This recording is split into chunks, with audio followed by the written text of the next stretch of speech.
you very much, Praveen, for introducing me and also for organizing this event. It's been really exciting to be here with other people who are thinking about the same things. So my talk today is similar to Evelyn, derived from my PhD dissertation, just a section of it, and I've titled it Economic-developmental Value Capture of the University in World Bank and UNESCO Higher Education Policy. So the plan for today is that I will be framing a little bit the way I treat international organizations as powerful institutions and how the ideas that they use are also, you can treat them as being powerful and influential. I talk very briefly about the study approaches and methods, and then I'm going to tell a couple of stories. One about shifting developmental priorities at UNESCO, and the other about contending disciplinary values at the World Bank based on the documents I analyzed.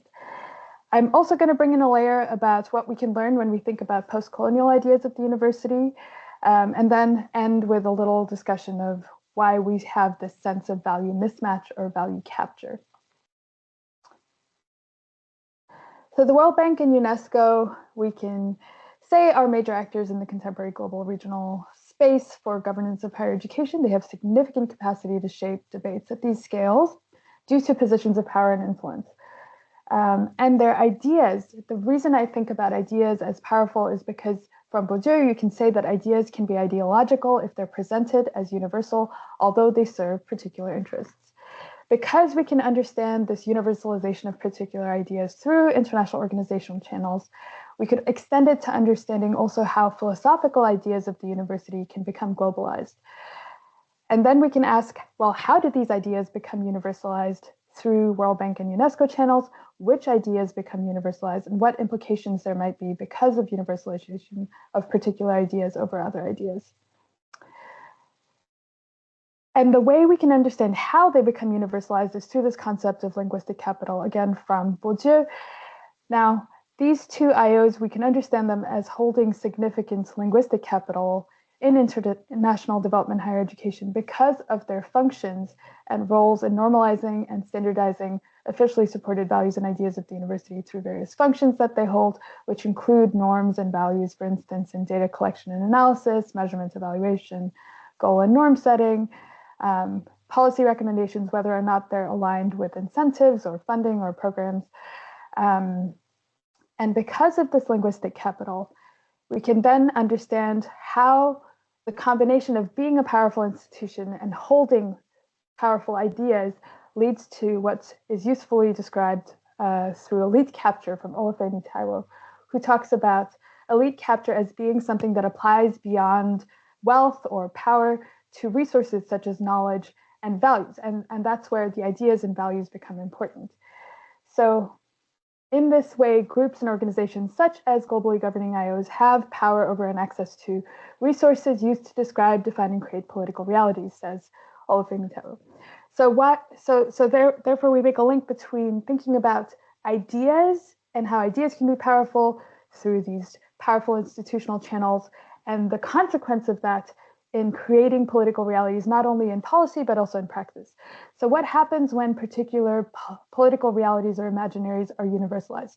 And we can also ask, what can we lose through that process? So that leads us to sort of the baseline questions I have for this portion of the study, which is how did the World Bank and UNESCO value what the university is and what it does in their higher education policy? How do these ways of valuing the university compare to how we theoretically might value the university? And how can we learn from looking also at post-colonial ideas of the university? So the sources I used for the study include documents and interviews.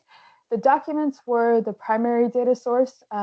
I looked at documents between 1997 to 2022 that related to higher education at international rather than regional or national levels, a whole range of documents, and I applied critical discourse analytic methods to analyze them.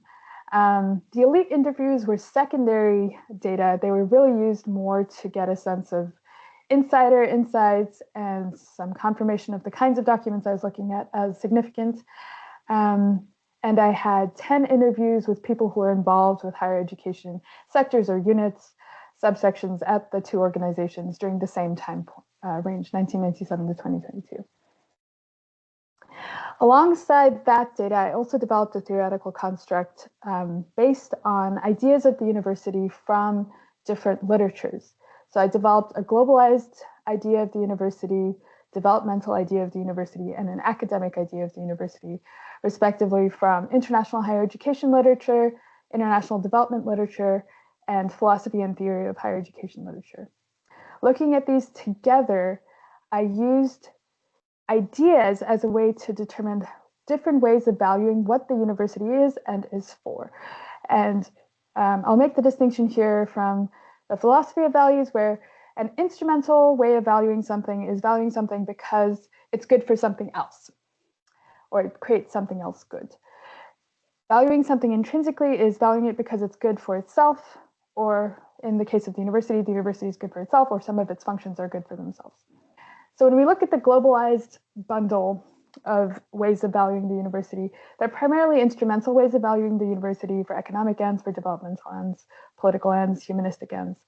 The developmental category also has instrumental ways of valuing the university for the nation state, for example, citizenship formation, or for the economy, technology transfer, for public service.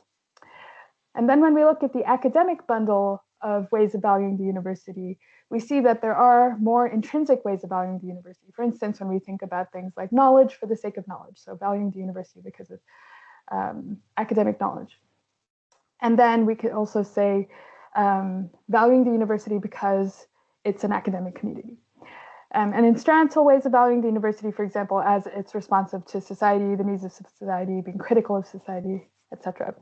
So these were the categories I worked with for the critical discourse analysis of the documents.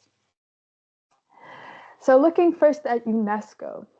So basically, I found primarily, unsurprisingly, a developmental idea of the university with some references to instrumental ways of valuing for either economic or sometimes humanistic or academic ends. The priorities over those 25 years haven't shifted that drastically, but there are shifts in the valuation of the university from solely economic progress to more comprehensive social developmental theories. For instance, from more modernization sort of based developmental theories to sustainable development to more global public good, common good, human rights based ideas for supporting the university through international development. What I also found was that more recent concepts such as the common good or human rights tend to push against the bounds of a more economic developmental idea of the university within the organization, which brings in more of those globalized or academic ideas of the university and those sets of values. So from the interviews, I have this quote, which I found helpful. Let me minimize that. So one of the interviewees from UNESCO said, "I would say that our most important priority is not really to promote the research function of higher education institutions. For us, we are still, because you should understand this, that we are working mostly with developing countries. So for us, the current priority is to ensure that first of all, equity is part of public policies." So you see this conflation of equity with abandoning certain functions of what the university is and valuing certain parts of what the university could be for instrumental purposes rather than for others.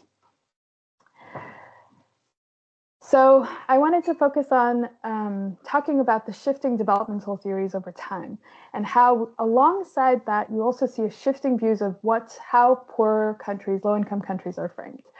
So for instance, in the Fore report from 1972, it says, when economic progress assumes a certain pace, the educational system naturally tends to dispense an increasing amount of knowledge to an increasing number of people, since more elaborate processes of production require more highly skilled labor, while the labor force itself sparks new technical improvements, and people with inventive and innovative minds emerge from it.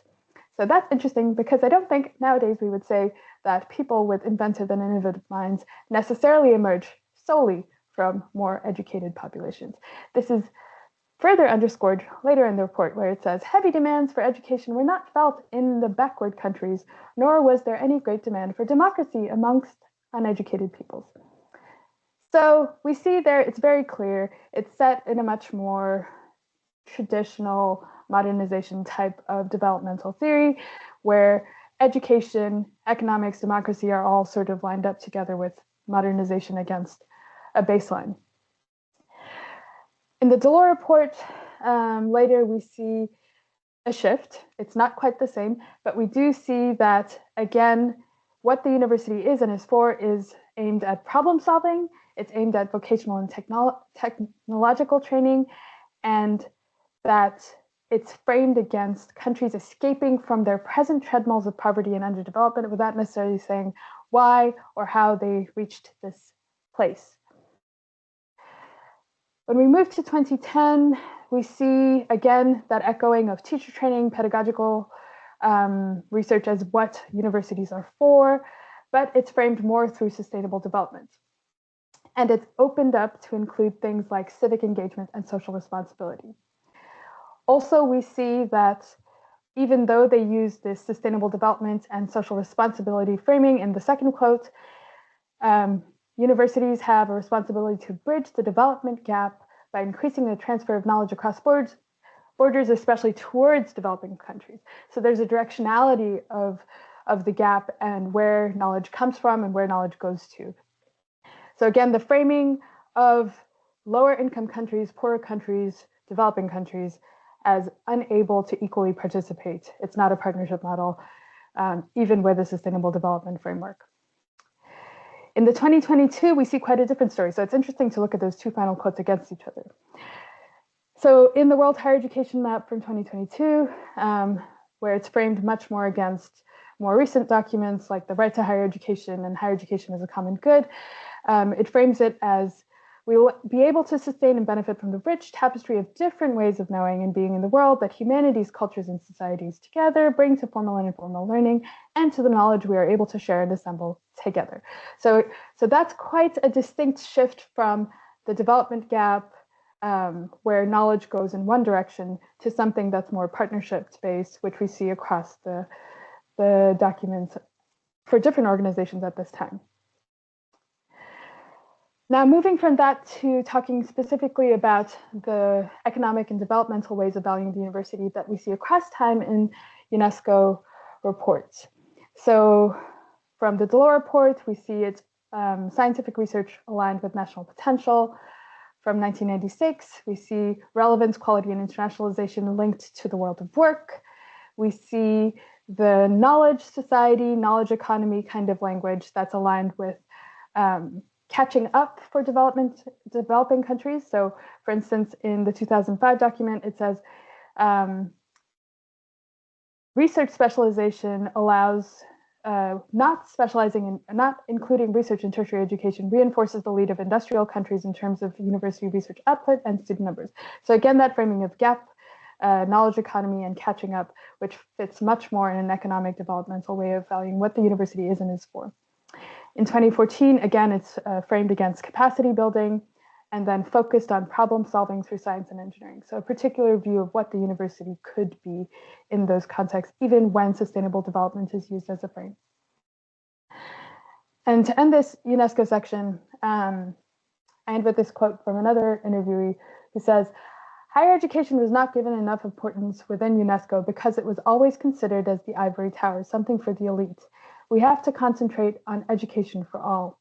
There is sometimes not enough understanding for higher education what it actually is." So there's a recognition, perhaps at the individual level and the unit level or specialist level, that there is this tension between the ways of valuing education in general and what higher education can contribute, and an inability to move beyond the ways that it is valued in the organization in particular and narrow ways.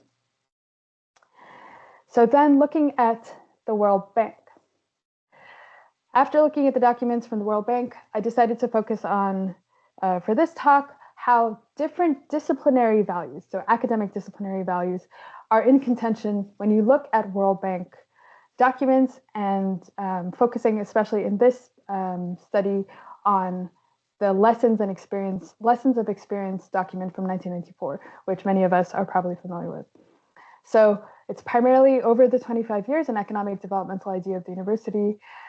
There are multiple values that create contention, and we see them arising at organizational levels, disciplinary sector, unit, and individual. For example, one interviewee mentioned how every time there's a new leader, they have new priorities, and that changes all of the programming.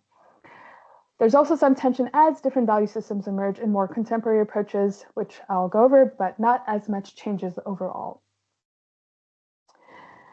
So there's a paper from 2003 from Heinemann, who was one of the authors of the 1994 Lessons and Experience document. And in that paper, he talks about the document itself and overall the education sector. And he says the education sector does not establish operational priorities. It may seek to influence priorities, but the allocation of internal resources and the establishment of operational priorities are solely in the hands of country economists. It's part of the reason I decided to focus on this disciplinary role of different individuals within the education sector and the higher education subunit.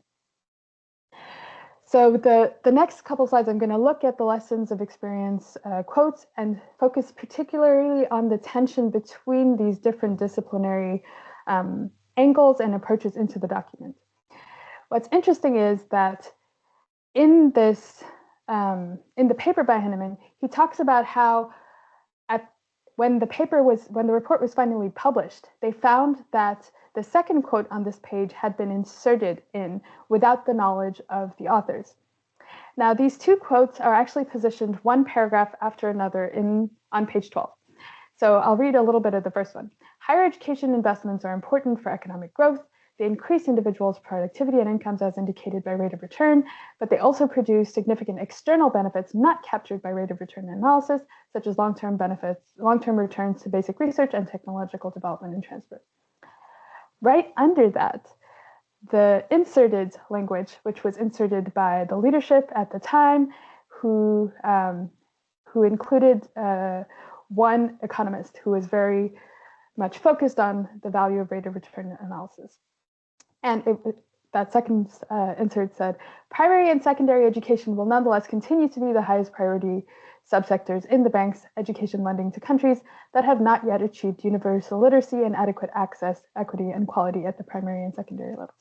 So with this, you see that tension between different disciplinary approaches, different individuals, different units within the education section at the bank. This is from the annex of the same document. In the annex, you have the evaluation group evaluating the report and the overall contribution of the World Bank to higher education. Now, this is in relation to the discussion of the problems of the rate of return analysis that often gets talked about with the World Bank over time. But what's interesting is that it's so clearly not aligned with the insertion of the second quote that I mentioned. So the first was the failure to understand universities as complex and unique organizations. The second problem was weak analysis of issues on the basis of unrealistic labor market assessment, due in part to the absence of comprehensive labor market data. And the continued supervision by bank staff who were unfamiliar with higher education issues, poor performance by technical assistance experts, and weak monitoring and evaluation systems all contributed to the failure of the rate of return analysis and the neglect of higher education funding from the education sector. So that's a really interesting additional component to that report. And so you see how there are these three voices in the report, which are not coherent with each other. So this lack of coherence in reporting is related a little bit to these disciplinary dichotomies. Continued in the annex is the specific admission, which is difficult to find, that African higher education was indeed neglected. So in recent years, bank lending has concentrated on primary education, resulting in the relative neglect of African higher education. The subsector has favored support for teacher training over investment in universities. Too much faith has been put in the results of conventional rates of return analysis. Given the methodological limitations of that approach and the importance of higher education for producing professional and technical specialists required by each country, the report that they're evaluating calls for increased bank attention to the needs of African higher education institutions. So this is really telling, especially when you see the second insert that the authors were unaware of, that there's this tension between known neglect of higher education funding alongside the prioritization of primary and secondary funding, and the known problems with the rate of return analysis alongside this commitment to not funding higher education. In discussing this tension with one of the interviewees, they said, part of it is qualitative. Who was involved and influenced them, what intellectual traditions they were trained in, and who were their mentors, either inside the bank or at their universities before they came to the bank. I think you come in with this lived experience, this tradition, intellectual tradition or training, and you bring that to the table with you. People are very passionate about their points of view. I like this quote because it highlights the tension between an organizational value system, the mission of the organization, and the different subunits and the different individual value spheres that exist within the organization. And the acknowledgement of that tension is important. And I think we don't talk about that enough. And it comes out in the policy documents, as we saw with the lessons and experience. Now, moving to the economic and developmental ways of valuing the university that we see over time, it's very straightforward and pretty coherent. Here, for instance, in the 94 document I just mentioned, they say small and low-income countries face specific constraints on the size of higher education systems that they can afford. These countries need to find an appropriate balance between institutions that they can support locally, regional institutions, and overseas training. So a very clear assumption of what the university is and is for low-income countries. Further, because their tertiary education systems are not adequately prepared to capitalize on the creation and use of knowledge, developing and transition countries are further at risk of being marginalized in a highly competitive world economy. So a specific social imaginary of what the world is like, a specific social imaginary of what education is for within that frame. 2009, one of the documents states, not every nation needs a comprehensive world-class university. And they focus rather on national universities modeled on land-grant institutions from the US, which are basically polytechnics of Germany and Canada. And such institutions would emphasize the diverse learning and training needs of the domestic student population and economy. So again, setting out a vision for what the country needs from the part of the organization rather than from the part of the country. This continues as recently as 2021, where even with framing it within a green and equitable economic growth vision of the world, higher education is still vital for the development of human capital and innovation. Strategic and effective investments in tertiary education can serve every country from the poorest to the richest within a global economy, global knowledge economy. There is some movement to something different, just like at UNESCO, where we see the human rights and the common good frameworks a little bit in tension with an economic developmental way of valuing the university.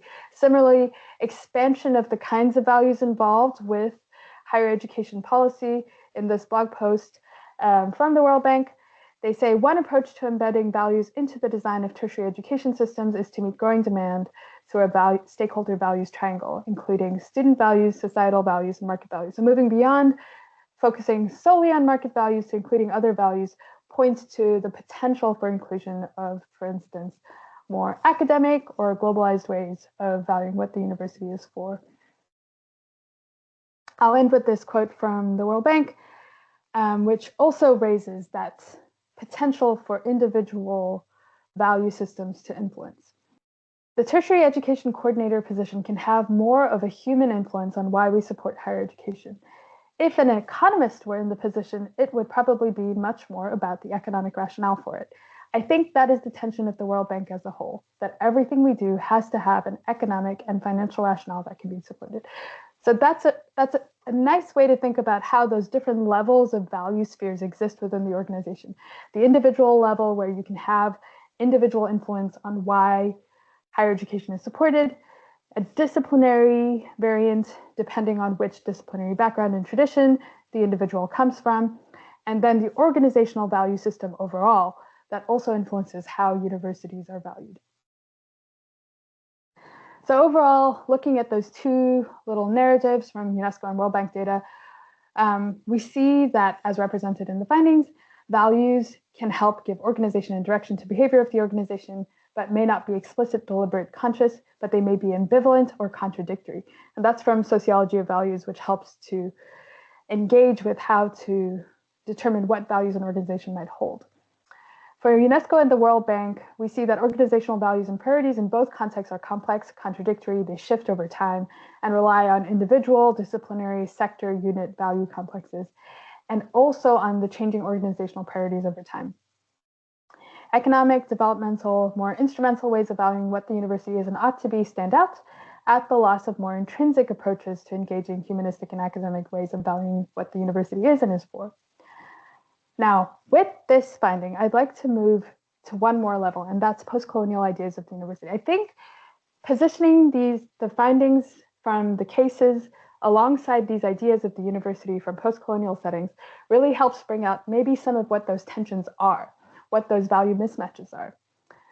Tagore, who is a philosopher from India, or was rather, in 1927, he wrote an essay called An Eastern University. And he says, I have formed the nucleus of an international university in India as one of the best means of promoting mutual understanding between East and West. This institution, according to the plan I have in mind, invites students from the West and the Far East to study the different systems of Indian philosophy, literature, art, and music in their proper environment, encouraging them to carry on research work in collaboration with the scholars already engaged in this task. What is needed is for the East to collect its own scattered lamps and offer them to the enlightenment of the world. Otherwise, she will allow her priceless inheritance to crumble into dust, trying to replace it clumsily with feeble imitations of the West. If she thus loses her individuality and her specific power to exist, will it in the least help the rest of the world? I like this essay and I like these quotes because immediately see this tension between the kind of university proposed in international organizations from both UNESCO and the World Bank, and the kind of university proposed by a philosopher from a post-colonial setting. He's asking for basically what might be called a comprehensive world-class university focused on the arts and literature and culture rather than purely STEM. There may not be any opportunities for technological transfer here, but there is academic collaboration. It's not a regional institution, it's a national institution. So there's a lot of different issues with the way this idea is framed alongside the kinds of policy ideas we saw. Frans Fanon from Algeria in The Wretched of the Earth talks about political education alongside this idea of human dignity. What he says is that for colonized people, dignity is not really the dignity of the human individual. For that human individual has never heard of it because of the experience of being colonized. He says the warming, life-giving center where man and citizen develop and enrich their experience in the wider and still wider fields does not yet exist in that context. So he urges leaders who take on post-colonial settings to first focus on giving back dignity to all citizens by filling their minds and feasting their eyes with human things and creating a prospect that is human because conscious and sovereign men dwell therein. This vision of what is needed in a post-colonial context is quite distinct from post-colonial contexts and poorer, low-income countries, which often overlap with post-colonial contexts, to what they need to catch up, develop for people to have a good life. And I end with an excerpt from Du Bois, who writes after the emancipation of African Americans in the US. And what's interesting is that he talks specifically against economic progress as a way to approach the university. We have imbibed from the surrounding world a childish idea of progress. Progress means bigger and better results always and forever, but there is no such rule of life. The college that trains him has got to let him know at least as much about the great Black miners' strike in Alabama as about the age of Pericles. This new economic planning is not for us unless we do it. Unless the American Black people today, led by trained university teachers of broad vision, sit down to work out by many disciplines exactly how and where they are to earn a living and how they are to establish a reasonable life. This, I think, also captures some of that tension because alongside earning a living, which is mentioned, there's this sense of agency. Economic planning is not for us unless we do it. And earning a living is situated against or with, alongside establishing a good life. So the good life and earning a living are together. And so I think from doing this kind of analysis, we can see that tension, that value mismatch between ideas that are universalized through international organization higher education policy in the two cases that we've looked at, and how bringing in these alternative ideas give us alternative imaginaries of what the university could be and could be for, and ways of valuing what it is. It also highlights how important it is to bring these alternative ways of valuing the university into this policy conversation in order to prevent the kind of value capture that could happen by simply relying on universalized ideas from single value systems, given the power of international organizations like the World Bank and UNESCO. Thank you.